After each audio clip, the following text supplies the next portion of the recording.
everyone! So today we're going to be doing part 3 in our Photoshop Classroom project.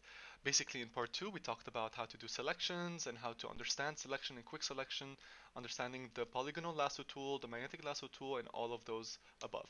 So today we're going to learn a bit more on how to use the quick selection tool to do small little complex little tasks, such as removing background from curly hair and stuff like that.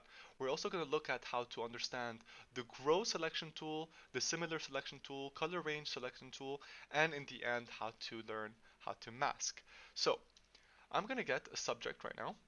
So definitely if you haven't checked part 2, make sure it's in the description below. So just click on the link and it'll take you to the video for the part 2 selection.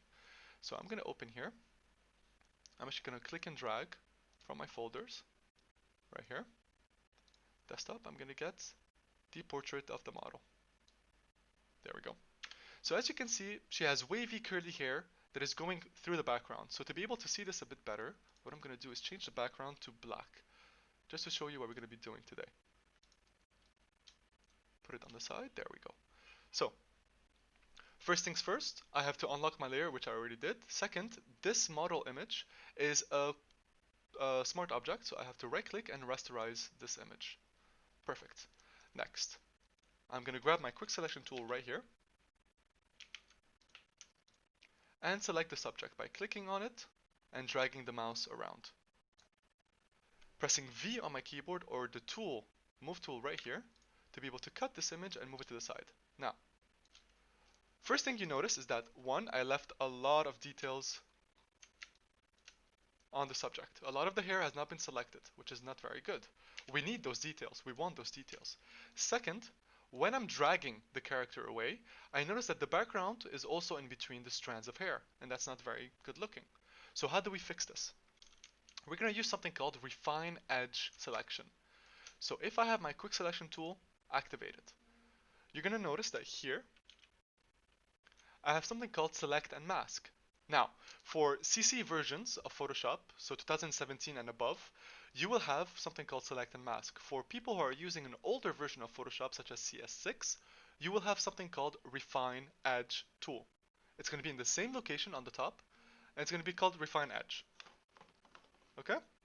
So, something else you have to learn is that once I'm done with this selection, and I click it, I will get a new panel that opens up on the right side. First of all, my entire picture will be red, explaining to you that this is the area you have selected already. So we're going to refine this. Next, I get this entire panel on the right to make the selection a little bit more controlled, if you will. Get more of these little details, a bit more of feather, all of that. We're not going to touch these today. All we're going to do is try to fix this picture up so I can get all of the hair with me as I move along with my selection. Something else is that with CS6 versions, you will not get this panel right here. So here I have, for an example, a brush tool, a refine edge brush tool, which we're going to use, and the quick selection tool. So if I press on the quick selection tool, for an example, I get the same tool that I had before, but it's going to start painting in red all of this. But that's not what I'm looking for. I could have done this easily before I clicked on the select and mask option. So Control Z to go back. So what I'm going to do is refine edge brush tool. By clicking on this and making my brush a little bit bigger, like so, I'm able to click on these areas that I want the software to detect that I want these details. So what does this brush do? It understands that the background is white while the hair is a bit brownish. So it's going to differentiate between these two colors and understand that I want to select the brown. So what I'm going to do is just paint, click and drag, and as you can see the hair slowly becomes red, while the white in between the strands of hair goes into white. It disappears as red. I can just paint all over the edges of the hair. So for an example here, I have some white of background, but it's selected as red. I don't want that. So by clicking on it, it's going to go white, and the strands of hair will go red, giving you a bit more definition. Those details over here, for an example, same thing. And all I'm doing here is just clicking and dragging my mouse. So here I want all of those details. The software has a very good system of recognizing those differences of colors, which is what you're going to be using. So over here, for an example, all of those, I want them. In between here, I want those details gone. I want those strands of hair here. and all of that together. Now try not to move too close to the hair, to the face, sorry, or the skin or the shoulders or anything here. All right? Stay on the edges and on the borders. So the software understands exactly what you're doing. And if I press on the bottom right here, or right here, okay, it will select that entire selection. And if I cut it and move it, look at the difference it made. So of course there's still some refinements that are in the works, and you can go back. I can go back into my quick selection tool, select and mask, and for example refine this edge right here, all of that, and say okay, whoops, I need a bit more.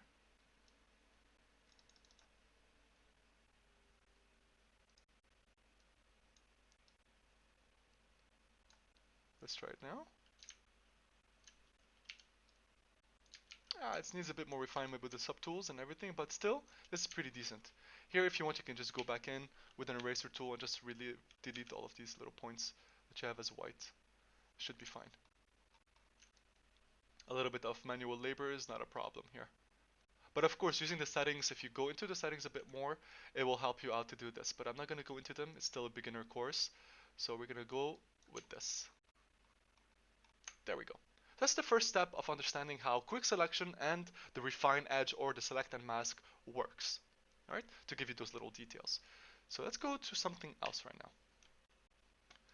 I'm going to go create a few layers here. So one is going to be a red layer. One is going to be a blue layer. One is going to be a white. And one's going to be a yellow. That is not yellow, that's a bit lime green, so let's go yellow. Much better. So what I'm going to do here is explain how some very cool tools for selection work.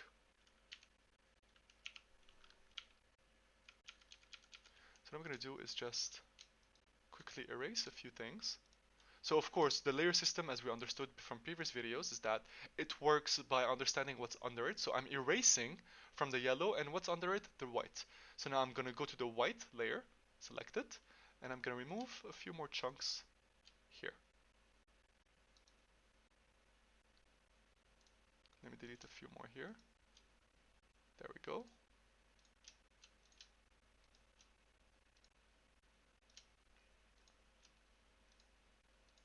The blue. And that's about it. Let's do another blue here, another to get the red, erasing the blue, there we go. And the black, of course, I'm going to reduce. So here I'm going to get some black. I have to delete all of these and get the black. There we go, and a bit on the red here. Perfect. So what do you see here? I have different colors, but how do I select them? So very easily I can take my rectangular marquee tool right here and select a small little piece of yellow, tiny piece of yellow. In my select panel right here on the top, I have two things I can look at. Color range, grow, and similar. Very useful tools. Not to use too much, but if you have something with a lot of colors that are pretty close together, this is very useful to use. So for an example, here I can say grow. What this will do, it will grow the selection. First of all, it will understand, okay, what is inside of this selection specifically? Color, yellow. Perfect. If I click on grow, it will look all around and find the yellows. But it will get blocked. So let me show you. If I press on grow, it will go all the way. Sorry. Oh, sorry, I was on the wrong layer. So I'm on the yellow layer, right here. Or actually, I'm just going to merge everything together. Merge layers, there we go. So, select, grow. It will select everything in that panel that is yellow. But it won't cross the white line. It won't go to this yellow or this yellow. Why? Because there's a white in between. So, what I can do here is go select and say similar. It will look at the yellow and say, okay, inside of this entire image, what is also this color of yellow? And it's all of these. So I can just cut them and move them around. This is all the yellow. Same goes for the white. I can just click it, say select, and say similar. All of the white layers, all the white colors, sorry, will be selected. Alright? Now, something else that is very useful, And I'm sorry for today's session, I couldn't show you this. It wasn't showing on the stream properly for my students. But now at least you're going to be understanding this. So I'm going to go select and say color range right here.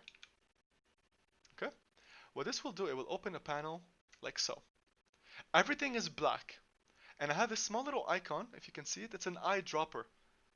What this will do is you're able to sample colors all around the image. So if I go here and I select a sample of yellow, it will select everything that's white is selected yellow, everything that's black is stuff that is not yellow. Okay? And I can press OK, it will select all the yellows, as you can see. So what can we do here? Let's say color range, and I'm going to select the yellow, and I want to add maybe the white as well as a selection. How can I do this? On the right side of the panel for color range, you have a plus and you have a minus. The plus allows me to add colors to the selection. So let's say I want the black.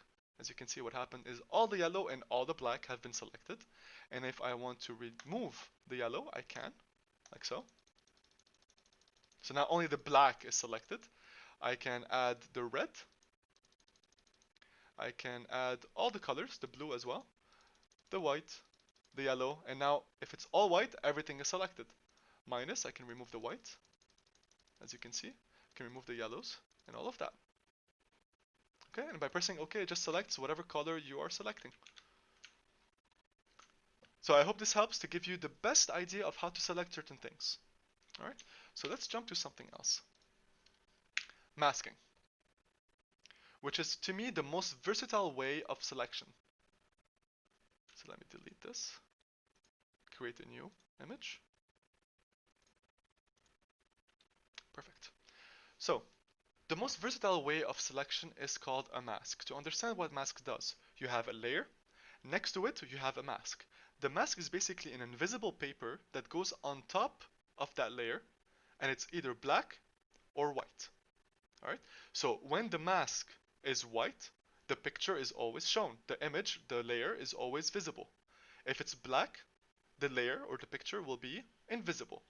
White visible, black invisible. And you can do so many neat things with this to select. So let me show you here.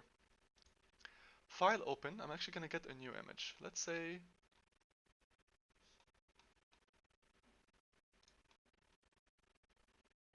this image right here. Okay? I'm going to unlock the layer. Rule number 1, always in Photoshop, unlock your layers. So I want to be able to select this fish. Alright? So what I can do here is create a mask. So by creating a mask right here on the bottom. Number 1, I have my layer selected, yes. Over here, I have a small little icon called Add Layer Mask. It looks like a small square with a circle in the middle that is black. Okay? Of course, what you can do is also right click on here and say, create, where are you? Create clipping mask, right here. Since I already have one, you don't have to have it, but typically it's right here. Create clipping mask, okay? So, what does this do? First of all, if I zoom in here, you can see that my mask is selected. Those small little borders around it are selected. If I click on my layer, now my layer is selected. Mask selected, layer selected. Be very careful doing this because a lot of students get this wrong.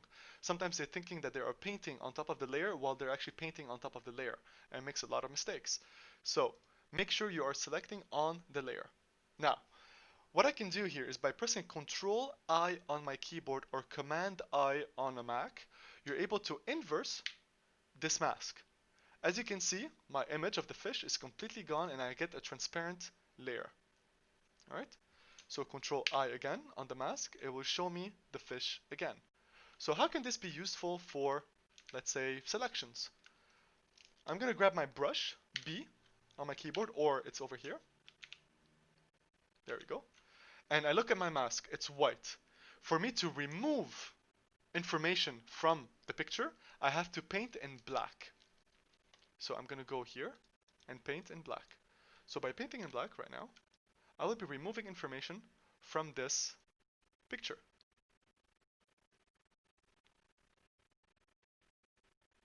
Okay? And if I look at my mask right now, so let me show you. It has been painted all around. The white is what is shown, the black is what I painted. So to give you a better definition of what I'm doing, you can press Alt, click on this mask, or Option for Mac users on this mask.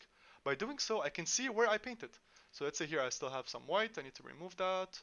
Over here, perfect. So this is something called in Photoshop a non-destructive workflow. Okay? Workflow is the definition of how something is being done correctly. So the process of doing something correctly is the workflow. It's the standard, industry standard process of creating or doing something. Alright? And this is a non-destructive way, meaning that it's not destroying my image. So if, for an example, I made a mistake on my mask and I'm like, oh crap, how can I fix this? I can just right click on the mask, say delete, and my picture is perfectly safe. All the adjustments are gone. Okay? So again, something we can do that is very smart for selection. I'm going to take my quick select tool right here. Select the fish. No problem whatsoever to select the fish. Actually, I'm going to do something else. Instead, I'm going to use my CC version 2020 to be able to make this easier. I'm going to click on select subject on the top. Automatically, it will select my subject. Perfect. What I can do right now, with my selection and my layer activated, I can click on the mask button itself. What it will do is create a mask with the selection itself. If I press Alt click on the mask, there it is. Alright. And now I can add a new layer on the bottom of a background, of a color. Let's say I want a very dark blue maybe, or a cyan color, let's say whatever color. Right? And this is the mask we're talking in question. It's very important to use these. So what I can do now to blend in these kind of images, this might be a little bit more advanced to some, so let me make it a bit darker blue. There we go. What I can do right now is look at my mask right here.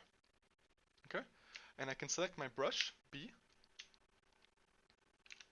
and I can paint with my white at a very faint opacity. So right now I'm lowering the opacity of the brush to around 24%. And I can just paint around the fish. Just a little bit, just to get back that color from the background to this. Reduce even more the opacity to around maybe 7%, 6%, and give it a very big adjustment all around. There we go. So without the background, this is what you get. With the background, I get a little bit more feel to it. A little bit more details. Okay? So that's basically how masks work. Now, of course, we're going to jump later on for future videos on a lot more details for masking when it comes to adjustment layers. When I want to color something, I can use adjustment layers and it comes with the mask. So let me show you a small example to give you a preview of the next session, what's going to happen. On the bottom right here, I have adjustment layers right here. So let's say I want to change the color a little bit. I'm going to change the colors of the fish and the background with hue and saturation right here. Automatically it comes with a mask, which is amazing. So what I can do here is change a little bit more the colors. So I want maybe the fish to be a little bit more purple, let's say. Look at that, the fish is purple, the background is green, I don't care about the background. Why? Because what I'm going to do is, instead of having the mask being in white, I'm going to make it black. So what I'm doing here is just selecting what color I like. Cyan is actually looking pretty good. I like the cyan one. Perfect, I'm going to keep it here. What I'm going to do here is Control I on my mask, everything goes back to normal, and I'm going to paint with my brush very slight colors of blue. And as you can see, it's disappearing and giving me more that cyan color. I can of course increase the saturation to give it more cyan color, like so. But it's a bit too much, so I'm going to just reduce this a little bit. Perfect. What if I want a bit more blue? I can just go back, a new hue saturation layer, adjustment layer, and go colorize and make it blue, dark blue, like so. Perfect. Control I on my mask. I'm just going to paint a little bit more blue here, just to give it that feeling of the ocean and the sea, maybe a bit more here, right? Maybe the eye, I want to change the eye color, so I'm going to go into another hue saturation, colorize, make it a yellow, deep, deep, deep, deep yellow, and I want this a bit flashy. So Control I on my mask, zoom in a little bit, take my brush, and I'm gonna select very small little dots here, a bit of the yellow. There we go. And over here, a bit more glow on this, a bit more on the mouth, just to show it like it's reflecting on the fish itself, right? A little bit more here, a bit more here, there we go. There we go. So if I remove all of these adjustments, I have the normal fish. If I put all of the adjustments, it turns to this.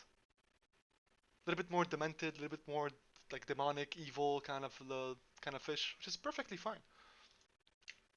Alright guys, so I hope you understood how masking works, and don't worry, for the next sessions, this is just a small little preview of what we're going to be doing for the next sessions. Adjustment layers and masking and all of that, and how to change colors and give it a bit more brightness. Which reminds me as well, I kind of feel it needs a bit more of an exposure. So what I'm going to do here is increase the exposure just a tiny bit, like so. Control I on my keyboard, and I'm just going to paint a little bit more here. A bit more brightness on the fish, on the front of the fish, and on the back I'm gonna make it disappear a little bit more. So I'm gonna go vibrance, exposure again, lower my exposure. There we go, Control I, and I'm just gonna make it a little bit darker around the back, just like so.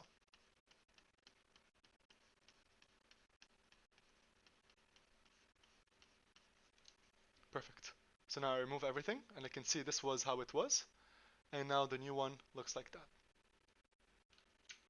Alright, so I hope you enjoyed this video. Please like and subscribe and follow me, because I'm going to be doing another video tomorrow for my students and for everybody on YouTube who's enjoying the series. And thank you guys for watching. Bye.